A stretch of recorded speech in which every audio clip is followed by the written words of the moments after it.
ప్రభువును ప్రియరక్షకుడైన యేసుక్రీస్తు వారి శ్రేష్టమైన నామంలో అప్పనపేట గ్రామ ప్రజలైన మీ అందరికీ శుభాలు. దేవుని యొక్క నామంలో సమాధానాలు తెలియచేస్తూ ఉన్నామండి. ఇది దేవుని మాట. ఈ దేవుని మాట ఎంత గొప్పదనంటే ఒక చిన్న విషయాన్ని చెప్పి ఈ మాట యొక్క ప్రాముఖ్యతను మీకు తెలియచేస్తాను. క్రీస్తు శకం 1వ శతాబ్దంలోనే ఇటలీ అనే పటాలంలో కొర్నేలి అనే ఒక గొప్ప అధిపతి ఉన్నాడు, శతాధిపతి. ఈయన ఏం చేస్తున్నాడు అనంటే చాలా మంచి వ్యక్తి.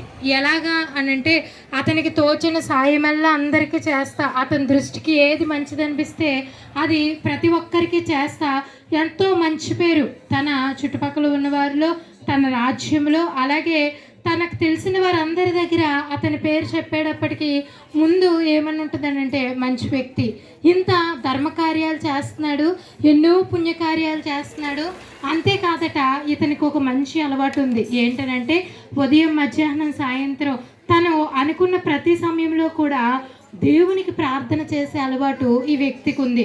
అయితే ఈ వ్యక్తి దేవునికి ప్రార్థన చేస్తున్నాడు, కానీ తను ఎలా ప్రార్థన చేస్తున్నాడు అని అంటే నిజమైన దేవుడు ఒకడు ఉన్నారు, నిజమైన దేవునికి నా ప్రార్థన చెందాలి, నిజమైన దేవుణ్ణి నేను ప్రార్థన చెయ్యాలి, నిజమైన దేవునికే ఈ కృతజ్ఞతలు చెల్లాలి అంటూ ఆ వ్యక్తి ప్రార్థన చేస్తూ గడుపుతూ ఉన్నాడు.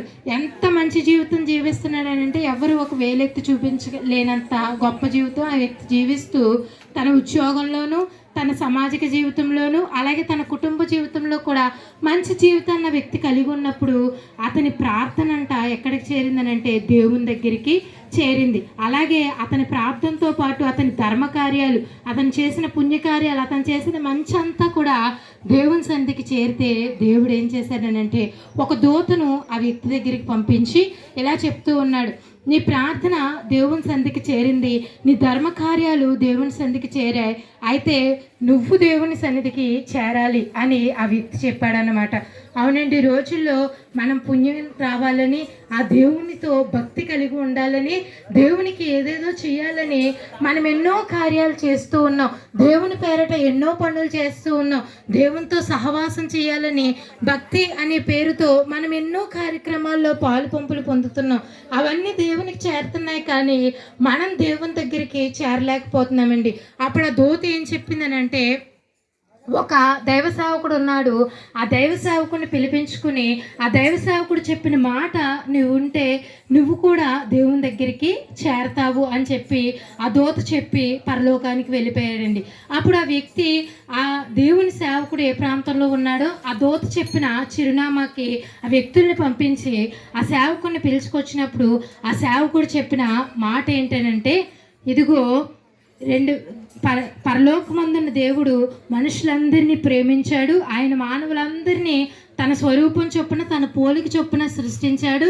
అయితే మనిషి పాపం చేయటం వల్ల నాకు దూరం అయిపోయారు, దేవునికి దూరం అయిపోయారు. కాబట్టి ఆ దేవుడు మరలా దేవునితో సహవాసం అంటే పాపం నుండి విడిపించి రక్షణ పొందడానికి ఆయనే మనందరి పాపాల కోసం ఏం చేశారనంటే మనుష్య రూపునిగా యేసుక్రీస్తు అనే నామంతో ఈ లోకానికి వచ్చారు.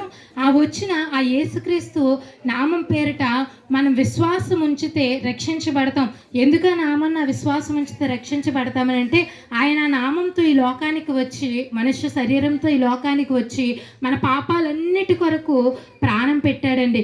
మనం భరించాల్సిన శిక్ష అంతా ఆయన భరించి మనందరి శిక్షకు కూడా ఆయన తన మీద వేసుకుని భరించి మనందరి పాపాన్ని కూడా క్షమించాడు. అయితే ఆ వ్యక్తితో దైవ సేవకుడు చెప్పిన మాట ఏంటంటే, యేసుక్రీస్తు ప్రభువారు ఇదంతా చేశారు, అయితే ఆయన ఇదంతా చేశారని నమ్మటం వల్ల నువ్వు దేవునికి దగ్గర అవుతావు అని ఆ వ్యక్తితో ఆ దైవ సేవకుడు చెప్పాడండి. అలాగా ఆ సైన్యాధిపతి కొర్నేలి అనే వ్యక్తి నమ్మాడు. నమ్మటం వల్ల అతనికి రక్షణ కలిగింది. అంతేకాదు అతను ఈ మాటలన్నీ నాకు మాత్రమే కాదు, దేవుడు చెప్పాడు కదా ఆ సేవకుడు చెప్పిన మాటలు వినాలని, అందుకని నా ఇంటి వారి నేను బంధువులు అందరినీ పిలుస్తాను, అందరూ వింటారని చెప్పి అందరినీ పిలిచినప్పుడు అందరూ కూడా ఆ మాటలు విన్నారు. ఆ రాత్రే దేవుడు వారిని దర్శించాడు, అందరినీ కూడా రక్షించాడండి. ఆ గొప్పదైన పరలోక రాజ్యం ఇచ్చాడు. అవునండి, లోకంలో మనకి చిన్న బాధ కలిగితే, చిన్న అగ్ని మన శరీరానికి తగిలితే మనం ఎంతో విలువెల్లాడిపోతాం. అయితే నరకంలో మన ఆత్మ యుగయుగాలు యాతన పడాల్సిన పరిస్థితిలో ఉండగా ఆ గొప్ప దేవుడు మన శిక్ష అంతా ఆయన భరించి పాపాలకు క్షమాపణ ఇచ్చాడండి. ఈ లోకంలో ఉన్నప్పుడే ఈ క్షణంలోనే మనం ఆయన నామందు విశ్వాసం ఉంచితే ఆయన ఇచ్చి గొప్ప రక్షణ మనకు దొరుకుతుందండి.